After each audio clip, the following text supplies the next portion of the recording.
देखो कल हम लोग अलग अलग टाइप के वेक्टर्स के बारे में बात कर रहे थे। शुरू करेंगे भी। वेक्टर्स के बारे में कल हम बात कर रहे थे, बराबर है। तो कौन से टाइप के वेक्टर्स पढ़ रहे थे हम लोग, एक बार फटाफट सिर्फ रीड करती हूँ इसके टाइप्स। स्टार्ट किया था हम लोग ने, पहला पेज अपना, पहला पेज कहाँ है, हाँ देखो, स्केलर्स एंड वेक्टर्स की डेफिनेशन, उसके बाद equal vector, opposite vector, parallel vector, anti parallel vector, collinear vector जो एक ही लाइन के अलोंग एक्ट करते हैं, फिर जीरो वेक्टर यानी कि नल वेक्टर, उसके बाद नेक्स्ट हमारा था polar vector, right, axial vector, unit vector, orthogonal unit vectors. What do you mean by orthogonal unit vectors? जो एक दूसरे को म्यूचुअली परपेंडिकुलर होते हैं and they form a right handed triad.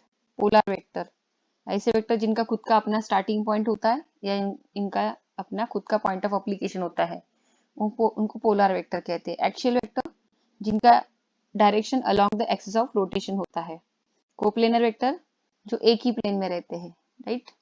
If the number of vectors are lying in the same plane then they are called as a coplanar vectors. उसके बाद हमने पढ़ा, स्टार्ट किया था हमने ट्रायंगल ऑफ वेक्टर एडिशन। यहाँ तक हम लोग आ गए थे, right. Triangle of vector addition. So मैंने बताया था कि ट्रायंगल ऑफ वेक्टर एडिशन के स्टेटमेंट से हम लोग सिर्फ रिजल्टेंट वेक्टर की डायरेक्शन निकाल सकते। मैग्नीट्यूड निकालना हो तो कैसे करेंगे?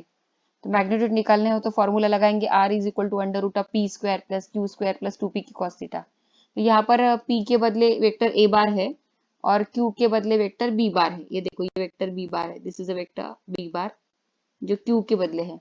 तो हमारा formula r is equal to under root of a square plus b square plus 2ab cos theta ऐसा बन जाता है। तो by using triangle of vector addition we can determine the direction or as well as magnitude of resultant vector. तो अभी resultant vector suppose are बार का magnitude तो मिल गया, लेकिन अगर किसी ने ये पूछा कि ये जो आर बार है उसकी डायरेक्शन बताओ, तो फिर कैसे निकालोगे? तो भले ही आप वो starting point of first vector to the end point of second vector, लेकिन उसका एंगल अगर निकालना है तो सपोज अज्यूम करते हैं कि इस वेक्टर आर बार ने, सपोज अज्यूम करते हैं कि इस वेक्टर आर बार ने ए बार के साथ एंगल करा है alpha. Let us assume that the vector R bar makes an angle alpha with A bar. तो फिर वो अल्फा कैसे निकालना? Assuming that the vector R bar makes an angle alpha with A bar, then how will calculate alpha? Then the alpha can be calculated by having this formula. ये भी आपके पहचान का है, tan of alpha is equal to, आपको याद होगा tan of alpha is equal to, आपने लर्न किया था q sin theta upon p plus q cos theta. Do you remember?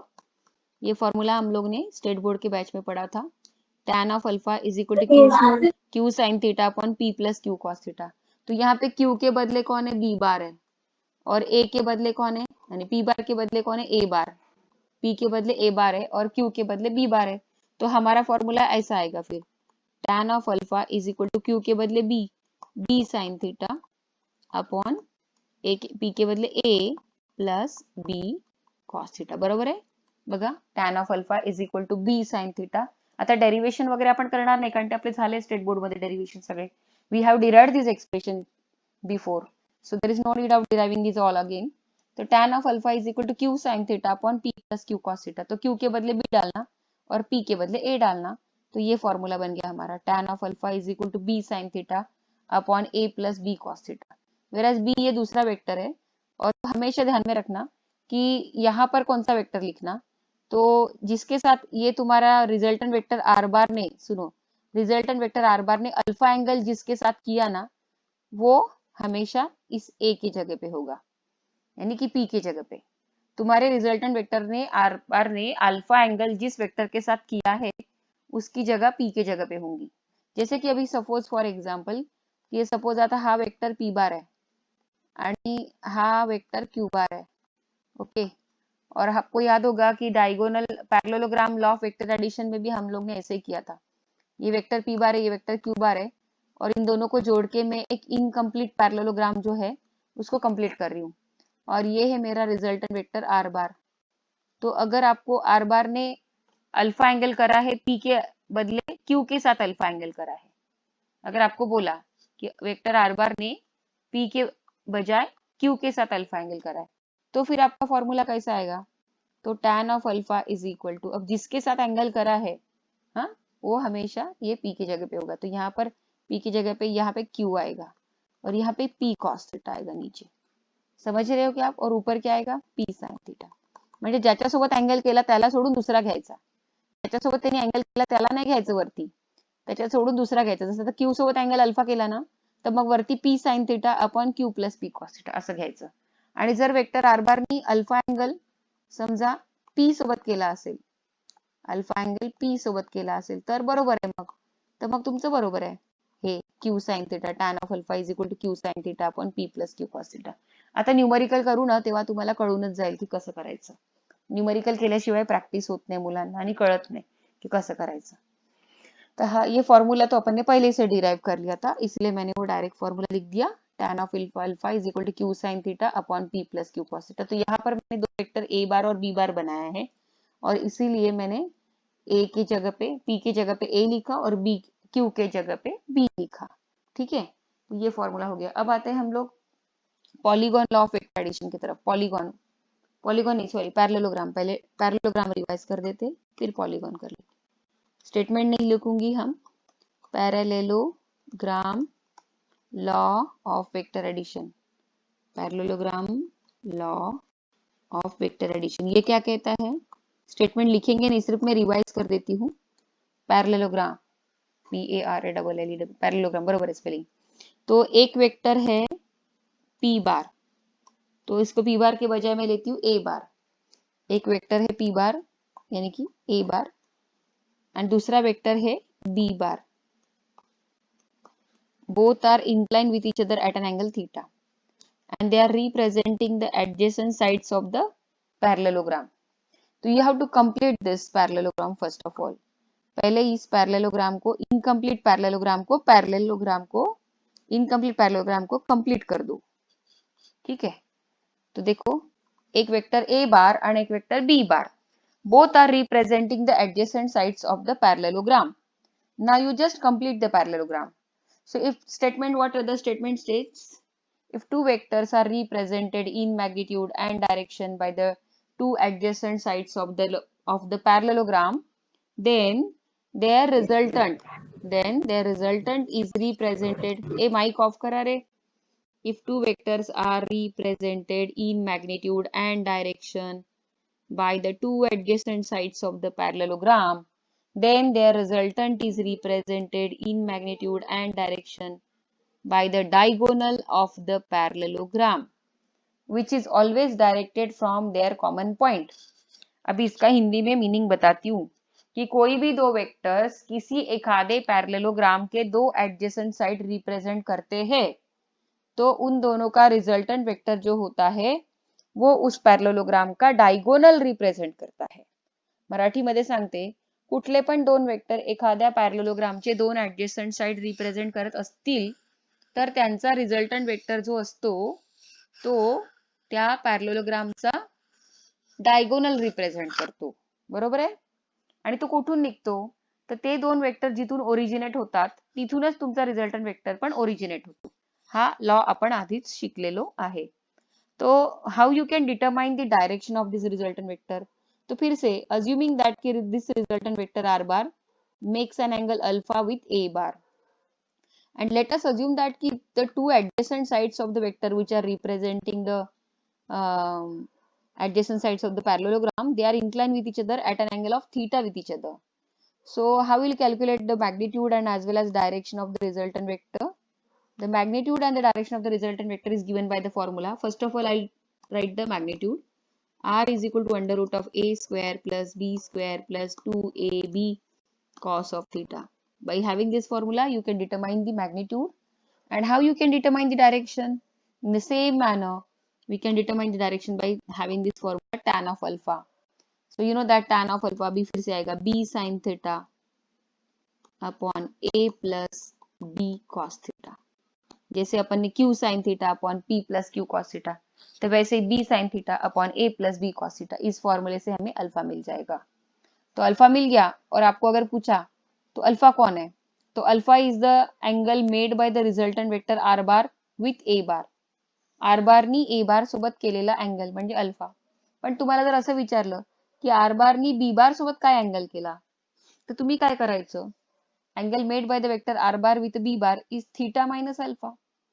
पा what is this alpha? First of all, alpha is the angle, alpha is the angle made by the vector r bar with a bar.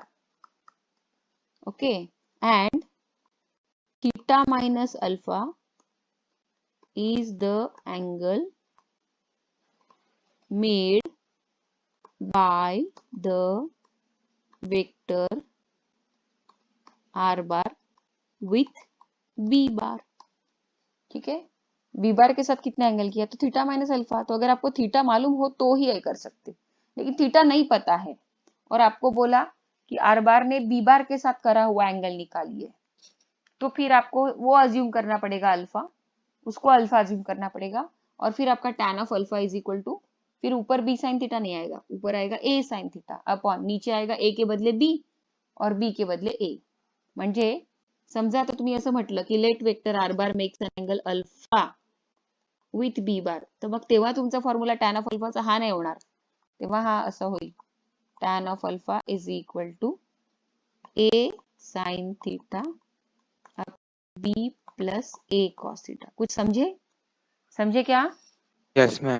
Okay yes ma'am. Okay, तो मैं एक ही condition लिखा के देती हूँ ना, फिर दो दो कंडीशन आपको कंफ्यूज होते, इसीलिए मैंने यहाँ पर आपको जैसे आपने स्टेट बोर्ड में पढ़ा है ना, उस हिसाब से मैंने लिखा के दिया ये अल्फा. ये देखो ये अल्फा लिखा के दिया, अभी कंफ्यूज नहीं होना. Are bar makes an angle alpha with A bar and इसलिए फॉर्मूला आपका ऐसा आएगा, ये फॉर्मूला आएगा टैन ऑफ अल्फा का. तो ये रट्टा मारो, एक ही रट्टा मारना, दो दो नहीं मारना, एक ही मारना, दूसरा अपने आप ही बनाते आता अपने को, इतने बुद्धू थोड़ी ना हम लोग. तो अभी पैरेललोग्राम का हो गया. अब आएंगे हम लोग पॉलीगॉन लॉ. पॉलीगॉन लॉ में कुछ खास है नहीं. पॉलीगॉन लॉ में बस इतना ही है कि if number of vectors are representing, जैसे कि एक पॉलीगॉन है ऐसा, लाइक दैट, ऐसा ऐसा, if the number of vectors are represented in magnitude and direction by the sides of an incomplete polygon, म्हणजे हा एक वेक्टर है, हा दूसरा वेक्टर है, ये तीसरा और ये चौथा. If the number of vectors are represented in magnitude and direction by the sides of an incomplete polygon, then the resultant is represented in magnitude and direction by the remaining side of the polygon, which is directed from starting point of the first vector to the end point of the last vector. पहला vector जहां से शुरुआत हुआ वहां से शुरुआत होगा और आखिरी का वेक्टर जहाँ पे खत्म हुआ वहां पे ये भी खत्म होगा. तो ये जो ब्लू कलर से दिखाया है ये है हमारा रिजल्टेंट वेक्टर, और जो ग्रीन कलर से जो वेक्टर बताए हैं वो उस पॉलीगॉन के क्या थे? साइड्स थे, P1 bar, P2 bar, P3 bar, P4 bar. These are the sides of a incomplete polygon, और इन सभी का रिजल्टेंट वेक्टर आर बार है. तो मैं यहाँ पर लिखूंगी P1 bar plus P2 bar plus P3 bar plus P4 bar is equal to इनका resultant vector R bar, which is represented by the remaining side of the polygon. और वो जहां से पहला वेक्टर निकला वहां से निकलेगा, जहां पे लास्ट वेक्टर खत्म हुआ वहां पे वो खत्म होगा. तो आप बोलेंगे मैडम इन लोगों का कैसे निकालूं? तो देखो पहले क्या करना, पहले इसका और इसका रिजल्टेंट निकालना, कैसा P1 और P2 का रिजल्टेंट निकालना, तो आपको ये मिलेगा. ठीक है, फिर ये जो वेक्टर आ गया, फिर इसका और इसका रिजल्टेंट निकालना, इसका और ये इन दोनों का रिजल्टेंट निकालना, फिर आपको ये मिलेगा, ये वाला वेक्टर मिलेगा. फिर क्या करना, फिर इसका और इसका रिजल्टेंट निकालना, फिर आपको ये मिलेगा. ऐसा करते करते आप कैपिटल आर बार तक पहुंचोगे, डायरेक्ट नहीं पहुंचोगे. समझे क्या? डायरेक्ट नहीं पहुंचेंगे तुम लोग. पहिले तुम्हाला P1 आणि P2 चा रिजल्टंट काढावा लागेल. मग जो समजा तो आला R1 बार, हा R1 बार आला, मग R1 आणि P3 चा रिजल्टंट काढावा लागेल, R1 आणि P3 चा, तो येईल R2 bar.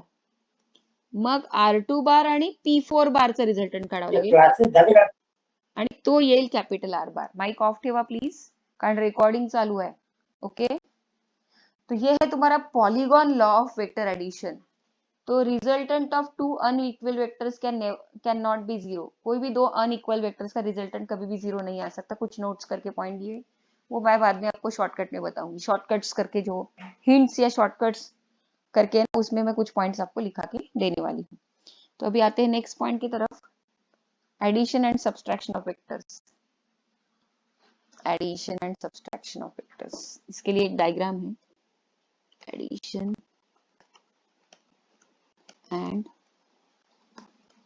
Subtraction of vectors. तो मैं एक डायग्राम बना देती हूँ पहले। ये है suppose vector A bar, this is vector A bar and this is the another vector B bar. काफी लोग अभी भी अराइव होते ही जा रहे, तो इन लोग को मालूम नाही की एनी हाऊ 5-15 पर्यंत कसेही मुलं आले तुम्ही बरोबर रेकॉर्डिंग सुरू करून शिकवणं चालू करून देते। चालूच आहेत मुलांचे येणं अप्रोच होणं चालूच आहे। काय करतात मुलं बिचारे काय माहिती। तो हा वेक्टर ए बार है आणि हा वेक्टर है बी बार, ठीक है। अभी ना मुझे इन दोनों का रिजल्टेंट चाहिए। तो आपको मालूम है कि ये अगर वेक्टर ए बार है और दूसरा वाला वेक्टर बी बार है और उन दोनों का मुझे रिजल्टेंट वेक्टर चाहिए, तो मैं डेफिनेटली कौन सा लॉ लगाऊंगी रे अभी। और इन दोनों की एरो देख के क्या लगता है कौन सा लॉ लगता है? Parallelogram law right, parallelogram law लगाऊंगी, बराबर, एग्जैक्टली राइट। क्योंकि ये दोनों वेक्टर एक ही पॉइंट से निकल रहे हैं, तो इन दोनों की डायरेक्शन देख के आपको कॉमन सेंस हाँ कि मैडम अभी पैरेललोग्राम लगाएंगी। तो according to parallelogram law of vector addition, कोई भी दो वेक्टर्स किसी एक आधे पैरेललोग्राम के एडजेसेंट साइड रिप्रेजेंट करते हैं, तो इन दोनों का रिजल्टेंट वेक्टर इसका डायगोनल रिप्रेजेंट करेगा। तो अभी मैं क्या करती हूँ, इन लोग का डायगोनल निकालती हूँ। कौन से कलर से निकालू, रेड है ना, ब्लैक से निकालती हूँ डायगोनल। ये देखो निकाल दिया डायगोनल इन दोनों का, किसका, वेक्टर ए बार और बी बार का डायगोनल निकाला। और इसको हम लोग क्या बोलेंगे, resultant vector R bar, right. तो अगर आपको कोई पूछे कि ये रिजल्टेंट वेक्टर कौन है, तो मैं बोलूंगी ये रिजल्टेंट वेक्टर ए बार और बी बार की एडिशन करके जो आता है वो रिजल्टेंट वेक्टर है आर बार, राइट। बरोबर आहे की नाही। ए बार आणि बी बारचा रिझल्टंट वेक्टर म्हणजे आर बार आहे ना, तर मी इथे लिहिलं बाजूला capital R bar is equal to A bar plus B bar. तर एडिशन म्हणजे ही साधी एडिशन नहीं है, ऐका, ये जो हम R bar is equal to A bar plus B bar लिख रहे हैं, तो ये सिंपल एडिशन नहीं है, वेक्टर एडिशन है, ये वेक्टर एडिशन है। तो आपको इसका मैग्नीट्यूड अगर निकालना है तो आपको मालूम है कि फॉर्मूला ये लगाना पड़ता है, under root of A square plus B square plus 2ab cos theta, where what is this theta, where theta is the angle between a bar and b bar। ये देखो ये थीटा है, ये देखो बताती हूँ, ये है a बार और b बार के बीच का एंगल, यहाँ पे लिखती हूँ theta is the angle between the vector a bar and b बार। सो वो मुझे थीटा पता रहना चाहिए, तब जाके मैं r का मैग्नीट्यूड निकाल सकती हूँ। r is equal to under root of a square plus b square plus 2ab cos theta. तो इस प्रकार मैंने यहाँ पर एक वेक्टर a बार एक बार फिर से था, एक वेक्टर ए बार था, एक वेक्टर बी बार था, मैंने इन दोनों की वेक्टर एडिशन करके रिजल्टेंट वेक्टर आर बार निकाला। तो मैंने लिखा है R bar is equal to A bar plus B bar, और मैग्नीट्यूड निकालने के लिए मैंने लिखा है formula R is equal to under root of A square plus B square plus 2ab cos theta. अच्छा, एक और चीज मैं यहाँ पर अज्यूम करती हूँ कि सपोज ये वेक्टर आर बार जो है इसने वेक्टर ए बार के साथ, सपोज ये वेक्टर आर बार जो है इसने वेक्टर ए बार के साथ एंगल करा है अल्फा 1। क्या करा है, alpha 1। Let us assume that the vector r bar is making an angle of alpha 1 with a bar। Vector R बार ने ए बार के साथ एंगल किया है अल्फा, ये अल्फा 1 बोलती हूँ, अल्फा 1, हाँ अल्फा 1। तो अभी आपको मालूम है कि ये अल्फा 1 मैं कैसे निकालने वाली हूँ, वही tan ऑफ अल्फा से। tan ऑफ अल्फा क्या फॉर्मूला है बताओ रे, what is the formula, a tan sine theta क्या लिखूं, tan of alpha is equal to b sin theta, sin theta a theta upon plus sin theta very a good. plus b cos theta। अभी बताया था ना मैंने, just now I told you. हाँ okay, mic off करा, okay mic off करा। tan of alpha is equal to b sin theta upon a plus b cos theta. आता नुकताच मी हा फॉर्म्युला तुम्हाला सांगितला होता, just now I told this formula before.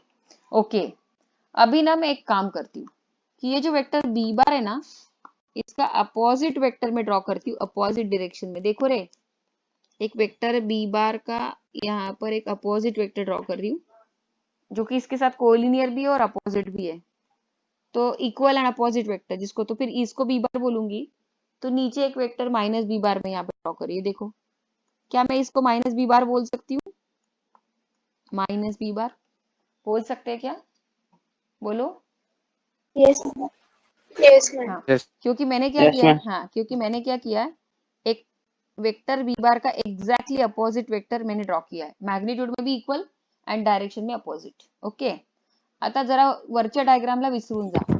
सुनो, अभी ऊपर के पार्ट को नहीं देखना, ऊपर के पार्ट को नहीं देखेंगे. अब नीचे वाले पार्ट को फोकस करो. Only focus on the part A and B. Okay, A bar and minus B bar. Let me clear.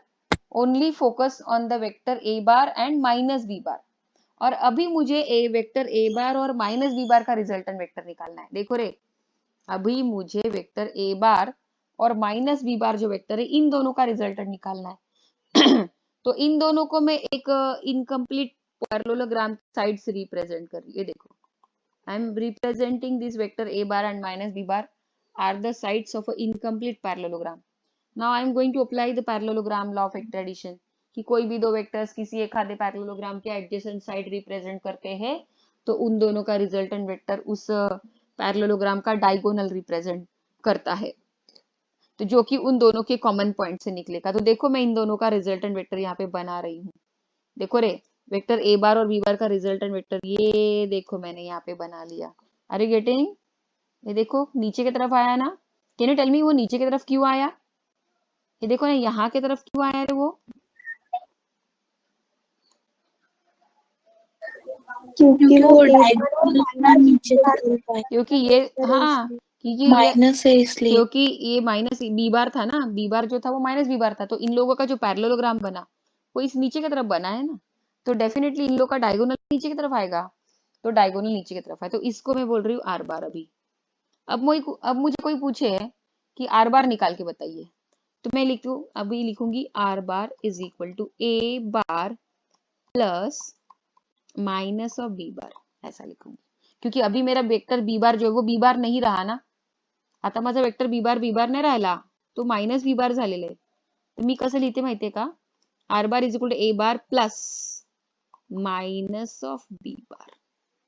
तो फिर अगर ब्रैकेट के बाहर प्लस होगा तो अंदर का साइन चेंज होता क्या? बोलो. No ma'am. नहीं होता. तो फिर मुझे ए बार माइनस बी बार लिखना पड़ेगा. देखो, ये Yes, ए ma'am. बार माइनस बी बार लिखना पडेगा ना, ताकि ब्रॅकेटच्या बाहेर जर प्लस असेल तर आतला सिंबल चेंज होत नाही. मैथमेटिकली सबको मालूम है. हाँ, ब्रैकेट के बाहर अगर निगेटिव होगा तो अंदर का सिंबल चेंज होता, अंदर का साइन चेंज होता. लेकिन ब्रैकेट के बाहर पॉजिटिव है, तो ए bar plus minus B bar, तो मुझे ए बार माइनस बी बार ही बोलना पड़ेगा. ठीक है ना? अच्छा, एक और चीज, अब एक और चीज, अगर सुनो रे, ये ऊपर का एंगल अगर थीटा होगा, ब्लैक कलर से बता रही, ऊपर ए बार और बी बार के बीच में एंगल थीटा है, तो मुझे बताइए ए बार और माइनस बी बार में 180 माइनस थीटा नहीं है क्या angle? Isn't it is 180 minus theta? Yes, ma'am. है। Yes, ma'am. Yes, are you ma'am. Getting? ये Yes, ma'am. नीचे वाला एंगल में उसको 180 माइनस थीटा लिख सकती हूँ क्या? Yes, ma'am. Yes, ma'am. तो आप मुझे बताइए कि ये 180 माइनस थीटा एंगल किसके बीच में है, बोलिए तो सही. 180 माइनस थीटा ये किन दोनों के A बीच में है? bar, A bar and A minus और B bar. Minus B bar किसके बीच में? ए बार और minus B Minus B bar. Minus B bar A bar और माइनस बी बार के बीच में एंगल कितना है? 180 माइनस थीटा. अच्छा, अभी एक और सवाल है. कॉस ऑफ 180 माइनस थीटा क्या होता है? Are you knowing this? Cos of 180 minus theta क्या होता है? कभी सुना है cos of 180 minus? No cos theta no cos theta no. Cos of 180 minus theta cos theta नहीं होता. अच्छा, ये ट्रिग्नोमेट्रिक आपको कुछ भी नहीं मालूम क्या रे? नहीं मालूम कुछ भी? Cos of 180 minus Sin theta theta. नहीं होता. नहीं, साइन थीटा गलत है. Minus cos. ये कौन बोला? माइनस कॉस थीटा ये कौन बोला? नाम बताइए. हसनैन. हसनैन. Very good Hasnain. आपको कैसे पता ये आपको कैसे पता? Yes ma'am. आपको कैसे पता कि cos of 180 minus ma'am theta वो cos थीटा होता है? 11 में 11 में क्या? मैम वो यूट्यूब पे वीडियोस देखे थे 11 के, उसमें क्वाड्रेंट के बारे में बताया था, उससे पता चला है. ओह, वेरी गुड. तो अभी सब लोग परमानेंट याद रखेंगे. हाँ, cos of 180 minus theta minus cos theta होता है। तो देखो यहाँ पे मैं सिंस लिख के देती हूँ, कॉस ऑफ 180 माइनस थीटा जो होता है वो माइनस कॉस थीटा है। ओके, अब सुनो, r bar is equal to A bar plus minus of b bar, यानी ए बार माइनस बी बार। अब मुझे ना आर का मैग्नीट्यूड करना है, माइक ऑफ ठेवा प्लीज। आर का मैग्नीट्यूड करना है तो मैं देखो कैसे देती हूँ, under root of A square plus B square plus 2ab, तर कॉस थीटाच्या ऐवजी मला काय म्हणावं लागेल माहित आहे, 180 माइनस थीटा, क्योंकि मैं अभी किन दोनों का रिजल्टेंट निकाल रही हूँ, ए बार और माइनस बी बार का। देखो पहले मैंने, ठीक से देखना, पहले मैंने ए बार और बी बार का रिजल्टेंट निकाला और वो निकाला था आर, तो इसको ना चाहिए तो मैं आर सम बोलती हूँ, सम यानी सम म्हणजे एडिशन। और ये जो अभी, तो ये भी तुम्हारा आर, अरे राम कौन है रे, माइक ऑफ करो ना प्लीज, किसका माइक ऑन था अभी? ये एंट्रेंस की बैच है, अपन इसको थोड़ा रिकॉर्ड करते हैं ना, आपको मालूम है ना, तो तुरंत माइक ऑफ करा कीजिए, तुरंत। अब क्या होगा, वो रिकॉर्डिंग के डर से अगर आपको सवाल पूछना बंद कर दूं तो वो भी सही नहीं होगा ना, सवाल तो टीचर ने पूछना ही चाहिए बीच बीच में बच्चों को। तो आपने जैसे आपने आंसर दिया ना, तो तुरंत माइक ऑफ कर देना, तुरंत। ताबडतोब म्हणतात त्याला, इन्स्टेंटली माइक ऑफ कर दीजिए, फिर वो आपकी इंटरप्शंस नहीं आती क्लास में, ठीक है? बहुत ही प्यार से बता रही हूँ, बाद में रफली बताऊंगी, ठीक है? तो आर बार, तो ये ऊपर वाला वेक्टर जो है सम, यानी दो वेक्टर को सम करके आया, और नीचे वाला जो आर बार निकाल रही वो कौन सा है, तो वो डिफरेंस करके निकाला हुआ है। तो बच्चों को लग रहा होगा ये मैडम क्या कर रही है, जब से वही फॉर्मूले लिखती जा रही, वही फॉर्मूले लिखती जा रही। ऐसा नहीं है, मैं अलग पढ़ा रही हूँ हर बार। सुनो, यहाँ पे आप देख सकते हो कि वेक्टर ए बार और बी बार दिखाई दे रहे ऊपर, ये देखो मैं टिक करके बताती हूँ, ये वेक्टर ए बार है और ये वेक्टर बी बार है, राइट? ऊपर देखो जरा, तो ये वेक्टर बी बार भी पॉजिटिव वेक्टर था और ए बार भी पॉजिटिव वेक्टर था, और इन दोनों का जो रिजल्टेंट वेक्टर आर बार जो आया था ऊपर की दिशा में डायगोनली, तो ये जो रिजल्टेंट वेक्टर आ रहा था ये इन दो वेक्टर ए बार और बी बार की सम करके आ रहा था, सम, इसलिए मैंने आर सम लिखा। तो फिर आर सम जो है उसका मैग्नीट्यूड देखो आपका कितना आया, under root of A square plus B square plus 2ab cos theta, okay? और टैन अल्फा हमने कैसे निकाला, tan of alpha b sine theta upon a plus b cos theta, okay? अभी नीचे मैंने क्या किया है, एक दूसरा वेक्टर कंसीडर किया है माइनस ऑफ बी बार, जो कि एग्जैक्टली वेक्टर बी बार का अपोजिट वेक्टर है, और फिर इन दोनों का रिजल्टेंट वेक्टर निकाला। तो ये जो नीचे की तरफ दिखाई दे रहा है ये आर डिफरेंस है, यानी इन दोनों वेक्टर के, कौन से दो वेक्टर, एक वेक्टर ए बार और वेक्टर बी बार, इन दोनों का डिफरेंस करके मिला वाला वेक्टर है, और ये ऊपर की दिशा में जो है ये इन दोनों की एडिशन करके मिला हुआ वेक्टर है। तो इसलिए मैंने नीचे जो आर बार लिखा है वो देखो आर डिफरेंस लिखा है, उसको आर डिफरेंस यानी कि डिफरेंस करके, सब्सट्रैक्शन करके। तो देखो कैसे लिखा, ए बार प्लस माइनस और बी बार, तो अल्टीमेटली वो ए बार माइनस बी बार हो गया, इसीलिए वो डिफरेंस हो गया। अब डिफरेंस जब हो गया तो अभी मेरे को जब आर का मैग्नीट्यूड निकालना है, तो मैंने कैसे लिखा फॉर्मूला, मैग्नीट्यूड तो हम लोग ए जनरल ई फॉर्मूले से लिखते ना, R is equal to under root of A square plus B square plus 2ab cos of theta. तर आपण काय लिहित असतो, under root of A square plus B square plus 2ab cos of theta लिखतो। पण लेट मी क्लियर कि तुम्हारा vector A bar और तुम्हारा वेक्टर माइनस बी बार, इन दोनों के बीच में एंगल थीटा नहीं है, तो कितना है एंगल, 180 माइनस थीटा। कितना है एंगल, ठीक से देखो ना, तुम्हारे डायग्राम में देखो, वेक्टर ए बार और vector B bar minus B bar, sorry, vector A bar और वेक्टर माइनस बी बार, इनकी दोनों के बीच में आपको डायग्राम में एंगल कितना नजर आ रहा है, आप खुद बोलो कितना नजर आ रहा? 180 माइनस थीटा। हाँ, और 180 माइनस तो इसीलिए तुम्हारा जो फॉर्मूला है r is equal to under root of A square plus B square plus 2ab cos theta, तो वहां पर मैं थीटा के जगह पे 180 माइनस थीटा डाल रही हूँ। अब मैं नेक्स्ट स्टेप लिखूंगी, r is equal to under root of A square plus B square plus 2ab। Now just now I told you cos of, ये देखो ये वाली line, cos of 180 minus theta तो माइनस कॉस थीटा होता है, तो can I write this is a minus cos theta. देखो cos of 180 minus theta क्या होता है, माइनस कॉस थीटा। तो इसीलिए मैंने नीचे के स्टेप में कॉस ऑफ 180 माइनस थीटा को माइनस कॉस थीटा लिख दिया, और अगले स्टेप में मैं उसको सामने लेके, निगेटिव साइन सामने लेके आऊंगी, ये बनेगा ए स्क्वेअर प्लस बी स्क्वेअर, आणि हा मायनस सिम्बॉल इथे फ्रंटला येऊन जातील, इथे येईल, and becomes minus 2ab cos of theta. ये हम लोग ने स्टेट बोर्ड के बैच में ऐसा नहीं पढ़ा था। स्टेट बोर्ड के बैच में हमने सिर्फ फॉर्मूला डिराइव किया था। अभी हम एंट्रेंस के फॉर्मूले, एंट्रेंस में उसमें मॉडिफिकेशन कर रहे हैं कि अगर दो वेक्टर का डिफरेंस करना है तो आप ये वाला लगाओ, दो वेक्टर की एडिशन करना है तो आप ये वाला लगाओ, है ना। r is equal to under root of a square plus b square plus 2ab cos of theta, हा काय सम करायसाठी ऍडिशन, आणि हा खालचा r is equal to under root of a square plus b square minus 2ab cos theta, हा difference करायसाठी। तो हा फॉर्मूला, तो याला हा r डिफरेंस, याला इसीलिए इसको r डिफरेंस लिख रही हूँ हर जगह पे, हाँ, और ऊपर उसको हर जगह पे मैंने r सम लिखा। ओके, अभी मुझे चाहिए, अज्यूम करती हूँ कि हमारा वेक्टर जो अभी मैंने निकाला है r difference, let us assume that the vector r difference makes an angle alpha 2, इसको कलर चेंज कर देती हूँ मैं, हाँ।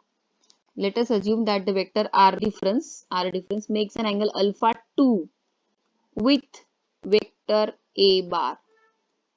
अज्यूम करते हैं कि हमारा वेक्टर r डिफरेंस, इसने वेक्टर a बार के साथ एंगल करा है अल्फा 2। तो अभी मैं अल्फा 2 कैसे निकालूंगी, how I will calculate alpha 2, तो उसका फॉर्मूला कैसा बनेगा। तो देखो मैं लिख रही हूँ यहाँ पे, थोड़ी डायग्राम कर देखो, अल्फा 2 लिख रही हूँ, I am writing now tan of alpha, हा वरचा कोण होता, tan ऑफ अल्फा 1 होता, दिस वाज अल्फा 1, और अभी मैं ले रही हूँ tan of alpha 2, tan of alpha 2 is equal to, अब मैं क्या लिखूंगी, क्या लगता है आपको, क्या लिखना चाहिए मैं, बोलो। Minus minus b sin theta plus b minus upon a b minus b cos theta upon a minus b cos theta. Minus b sine theta, क्यों माइनस बी साइन थीटा रे, माइनस बी साइन थीटा। पर b sine theta क्यों लिखू, minus b sine theta, जहां जा सुनो, जास्ती देखो ना कला, जहां जा थीटा, सुनो जहां जा थीटा होगा वहां मैं 180 माइनस थीटा डालूंगी, बाकी तो मेरा वैसा ही रहेगा ना, मैग्नीट्यूड से मतलब है ना। डायरेक्शन बी बार ऐकून घ्या, तुम्ही जो स्टेट बोर्ड मध्ये फॉर्म्युला डिराइव केला होता, tan of alpha is equal to Q sine theta upon P plus Q cos theta, तर तुम्ही फक्त पी आणि क्यू चे मॅग्निट्यूड घेतले होते, आणि थीटा काय होता, थीटा पी आणि क्यू मधला अँगल होता। तर आता तुम्ही क्यू आणि पी च्या बदल्यात ए आणि बी आहेत, पण एंगल मात्र थीटाच्या बदल्यात 180 माइनस थीटा झालेला है। अब एंगल जो है वो थीटा नहीं रहा, उनके बीच में एंगल 180 माइनस थीटा होगा, तो जहां जहां थीटा होगा वहां वहां 180 माइनस थीटा डालो, बाकी एज इट इज रहेगा ना। तो tan ऑफ अल्फा 2 हमारा आएगा b साइन थीटा, तो थीटा के बदले लिखूंगी साइन ऑफ 180 माइनस थीटा, और यहाँ a plus b cos theta, तो कॉस थीटा के बदले लिखूंगी कॉस ऑफ 180 माइनस थीटा। समझे क्या कुछ, आप बोल रहे माइनस साइन थीटा, माइनस क्यों लूंगी मैं, मेरे को अभी मैंने डायरेक्ट उसको, वो वेक्टर बी बार जो है वो ऑलरेडी अपोजिट दिशा में, जिसके वजह से ये एंगल 180 माइनस थीटा हो गया ना, नीचे वाला ये एंगल अगर 180 माइनस थीटा होगा तो मैं उसको माइनस बी क्यों लिखू, कारण याच्यामुळे मला एंगल तर चेंज झाला ना माझा। हा, ऐकून घ्या, जेव्हा मी एंगल थीटाच घेतला असता तर मग मला मायनस बी घ्यावं लागलं असतं। समजा मी हा एंगल चेंज नसता केला, थीटाच्या ऐवजी मी, जसं तुम्ही लोक म्हणताय ना कि मी थीटाच घेतला असता आणि 180 माइनस थीटा नसता घेतला तर मला माइनस घ्यावं लागलं असतं, कुछ समझे क्या। तो अभी मैंने क्या किया, बी का मैग्नीट्यूड लिखा, ए का मैग्नीट्यूड लिखा, हमेशा उस फॉर्मूले में मैग्नीट्यूड लिखना, ये टैन ऑफ अल्फा वाले फॉर्मूले में हमेशा पी और क्यू के सिर्फ मैग्नीट्यूड लिखना, फिर थीटा जो एंगल पी और क्यू के बीच में होगा वो एंगल लिख डालना। तो अभी हमारे ए और बी के बीच में एंगल, ए और B bar, sorry minus B bar, A और माइनस बी बार के बीच में एंगल अभी हमारा थीटा नहीं है, वो है 180 माइनस थीटा, और इसीलिए मैं लिखूंगी tan of alpha 2 is equal to b into bracket sine of 180 minus theta upon a plus b into cos of 180 minus theta. और अब मैं इसको सॉल्व करूंगी, तो आपको मालूम है, क्या मालूम है, since cos of 180 minus theta क्या होता है, माइनस कॉस थीटा होता है, और साइन ऑफ 180 माइनस थीटा क्या होता है, तो वो थीटा ही होता है। हे पाठ करून ठेवायचं, हे रिलेशन्स आहेत क्वाड्रॅटिक, काय म्हणते क्वाड्रंट मध्ये जायला गेले तुम्ही की हे रिलेशन तुम्हाला मिळणार आहेत। तर जेव्हा आता ऑफलाईन मध्ये मी तुम्हाला लॉग टेबल शिकवेल ना, तेव्हा मी तुम्हाला हे सांगेल हे कसं शोधायचं ते। तर साइन ऑफ 180 माइनस थीटा जो असतो तो साइन थीटाच असतो, sine of 180 minus theta sine theta होता है, लेकिन cos of 180 minus theta minus cos theta होता है। तो यहाँ पर अभी मैं लिख रही हूँ b into sine of 180 minus theta is sine theta only, whereas a plus b into cos of 180 minus theta is minus cos theta. और इसको अभी सॉल्व कर रही हूँ, तो सॉल्व करने के बाद बनेगा b sign theta upon a minus b cos theta. ये बन गया ऐसा formula, b sign theta upon, ये देखो ऐसा बना। तो फिर फर्क क्या आया दोनों में, ऊपर वाले में और नीचे में क्या फर्क है? ऊपर वाला नीचे वाला बिल्कुल सेम है, ऊपर भी b साइन थीटा है, ये देखो नीचे भी b साइन थीटा, ऊपर a plus b cos theta, तो यहाँ पर a माइनस b, सिर्फ प्लस माइनस का फर्क पड़ गया, बाकी सब सेम है। और वैसे ही देखो इसमें भी सिर्फ प्लस माइनस का फर्क पड़ गया, देखो इसमें भी ऊपर है प्लस 2ab cos थीटा, यहाँ पे माइनस 2ab cos थीटा, बस प्लस की जगह पे माइनस, उधर भी हुआ प्लस की जगह पे नीचे यहाँ पे अल्फा 2 निकालते वक्त माइनस। तो इस प्रकार therefore tan of alpha 2 is equal to b sin theta upon a minus b cos theta। तो जहां b होगा वहां पे माइनस b हो गया नीचे, बाकी ऊपर कुछ नहीं करना क्योंकि आपने ऑलरेडी एंगल थीटा से 180 माइनस थीटा कर दिया, तो उसी में तुम्हारा वेक्टर निगेटिव हो चुका है, तो तुमको दोबारा उसको निगेटिव करने की जरूरत नहीं है। ठीक है, तो ये आ गया tan ऑफ अल्फा 2 का फॉर्मूला, वो ऊपर वाला आ गया tan ऑफ अल्फा 1। आता हे असे किती फॉर्मूले आपण लिहिले, पण जब whenever you are solving the numerical तब हमारा दिमाग काम करना जरूरी है। तो ये हो गया हमारा addition and subtraction of vectors. उसके बाद अगला टाइटल है रिजोल्यूशन ऑफ वेक्टर। रिजोल्यूशन ये भी हम लोग ने पढ़ा था, इसको टॉपिक चेंज हो गया तो हाईलाइट करेंगे। Resolution of vector into number of components or into rectangular components of vector into rectangular। what do you mean by rectangular? इसका मीनिंग बताया था मैंने आपको। rectangular म्हणजे काय रे? do you remember Hasnain? rectangular का मीनिंग क्या है? Perpendicular to the vector. mutually perpendicular to each other, rectangular। Resolution of vector मानी एक मैम रिजोल्यूशन, वही बोला। तू परपेंडिकुलर टू द वेक्टर बोला ना, उस वेक्टर को परपेंडिकुलर नहीं होते। सुन, एखादे वेक्टर को रिजोल्व करना मतलब क्या होना, वही तो मीनिंग है, बोलने में और समझने में फर्क होता है। रिजोल्यूशन मतलब क्या? सेपरेशन, एखादे वेक्टर को सेपरेट करना, स्प्लिट करना, क्या बोलना, उसको तोड़ के उसके पार्ट्स पार्ट्स पार्ट्स पार्ट्स बनाना, इसको बोलते हैं रिजोल्यूशन। इतने पार्ट्स बनाना कि उन सारे पार्ट्स को अगर कंबाइन करे तो फिर से वही वेक्टर बने ओरिजिनल, जिसको हम लोग ने स्प्लिट किया था। तो resolution means the splitting of a given vector into its number of components. तो मैंने बोला था you can resolve the vector into infinite number of components. आप एखादे सिंगल वेक्टर को इनफाइनाइट नंबर ऑफ कंपोनेंट्स में रिजोल्व कर सकते हो, बहुत सारे नंबर ऑफ कंपोनेंट में, जो आपको हायर लेवल पे इंजीनियरिंग में पढ़ने के लिए मिलेगा। राइट ना मैंने बोला था कि हम लोग को 11-12 स्टैंडर्ड में सिर्फ 2 या 3 कंपोनेंट में रिजोल्व करने का हमारा स्टडीज है। तो सिर्फ रेक्टेंगुलर कंपोनेंट में 2 या 3 यानी सिर्फ रेक्टेंगुलर कंपोनेंट्स में रिजोल्व करने का हमारा सिलेबस में। और जो इनफाइनाइट नंबर ऑफ कंपोनेंट्स आप इंजीनियरिंग में पढ़ोगे वो कंपोनेंट उसके रेक्टेंगुलर नहीं होते, वो कुछ भी एंगल बनाते थे। यहाँ पर जो अपन रिजोल्यूशन ऑफ वेक्टर कर रहे हैं उसको सिर्फ रेक्टेंगुलर कंपोनेंट्स में ही बांट रहे हैं। Only we are going to separate a single vector into number of rectangular components. तो रेक्टेंगुलर सिर्फ 3 आ सकते हैं, along x axis, along y axis, along z axis। तो सपोज ये वेक्टर है हमारा r bar, listen carefully, this is the vector r bar which makes an angle alpha with the x axis, which makes an angle alpha with the x axis, which makes an angle beta, ये दूसरे colour से बताती हूँ, beta with the y axis, देखो y axis के साथ angle बनाता है बीटा, ये vector r bar, and which also makes an angle gamma with the z axis। तो यहाँ पर एक z axis बता रही हूँ, z axis, उसके साथ तुम्हारा वेक्टर r बार जो माइक ऑफ ठेवा प्लीज, अरे राम माइक ऑफ ठेवा रे। तो ये वेक्टर r बार है which makes an angle alpha with x axis, beta with y axis and gamma with z axis। तो gamma मैं अलग कलर से बताती हूँ, देखो ये कलर gamma, गैमा। तो उसने z इसको 3D में, ये फिगर को आपको 3D में देखना पड़ेगा। 3 डायमेंशन में इस फिगर को देखिए please. Are you able to see this figure in 3 dimension? Can you see this in 3D? आता कलर Yes, ma'am. बघा, असे 3 व्ह्यूज, एक एक्स ऍक्सिस आहे, एक वाय ऍक्सिस आहे आणि एक झेड ऍक्सिस आहे, असं आहे. ऐका रे, एक्स ऍक्सिस आहे, वाय ऍक्सिस आहे आणि झेड ऍक्सिस आहे, आणि हा कुठेतरी वेक्टर आर बार आहे असा. तो हा आर बार जो वेक्टर आहे त्यांनी एक्स ऍक्सिस सोबत अल्फा केलाय आणि वाय ऍक्सिस सोबत केला आहे बीटा, आणि झेड ऍक्सिस सोबत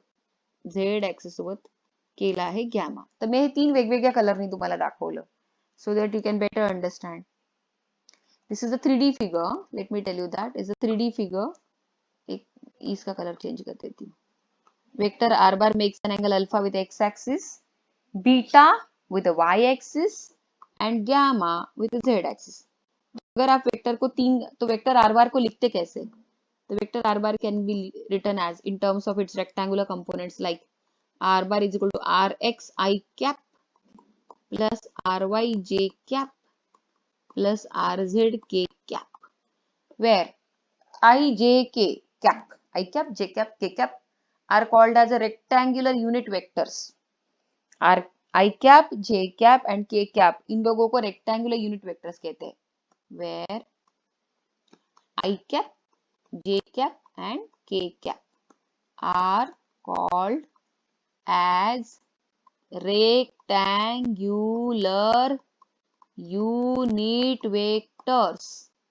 मयंक भटगरे, व्हिडिओ बघितले का स्केलर आणि वेक्टरचे?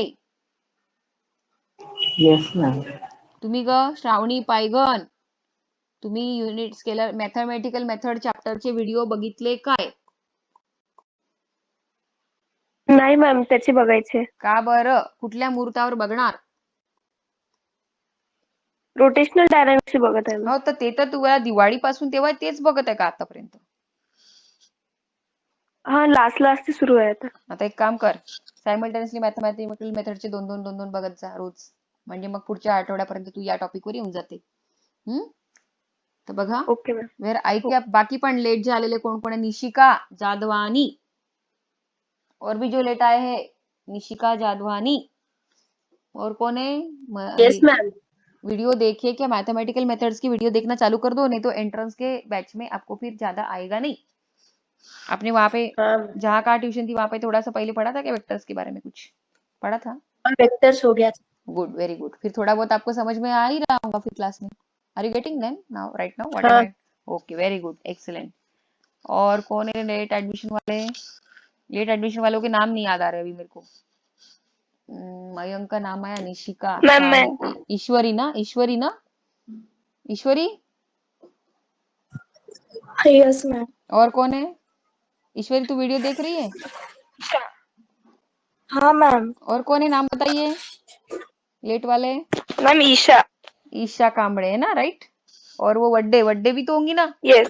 वड्डे नहीं है क्या क्लास में? वड्डे इज एब्सेंट. वेरी गुड, हाँ मैम, एब्सेंट है वो. वेरी गुड, बहुत ही बढ़िया. एब्सेंट रहो, फिर बहुत अच्छे से समझ में आएगा, आ जाएगा आपको. तो where I cap, J cap and K cap are called as rectangle unit vectors and rx, ry and rz are called as rectangular components. इन लोगों को बोलते हैं रेक्टेंगुलर कंपोनेंट्स. किन लोगों को? ये rx, ry, rz को. rx, ry and rz are called as rectangular components. RX, RY, RZ. इन लोगों को रेक्टेंगुलर कंपोनेंट्स बोलते हैं. और आई कैप, जे कैप, के कैप को रेक्टेंगुलर यूनिट वेक्टर्स बोलते हैं. तो फिर सवाल ये पैदा होता है कि rx, ry, rz को रेक्टेंगुलर कंपोनेंट क्यों बोलते हैं? क्योंकि ये अलोंग 3 म्यूचुअली परपेंडिकुलर एक्सिस होते हैं. और कंपोनेंट क्यों बोलते हैं? क्योंकि वो उस वेक्टर आर बार के 3 पार्ट्स है अलोंग द 3 कोऑर्डिनेट एक्सिस. हे तिन्ही पण जे आहेत rx, ry, rz हे वेक्टर आर बारचे along X axis, along Y axis आणि झेड ऍक्सिस सेपरेट केलेले पार्ट्स आहेत, त्याचे पार्ट्स, म्हणून त्याला कंपोनेंट म्हणतात. मग I cap, J cap, K cap हे काय काम करतात? What is the role played by the I cap, J cap and K cap? तो I cap and J cap and K cap they are representing, listen carefully now, they are representing the direction of their rectangular components. ये लोग उन RX RY RZ की direction बताने का काम करते हैं.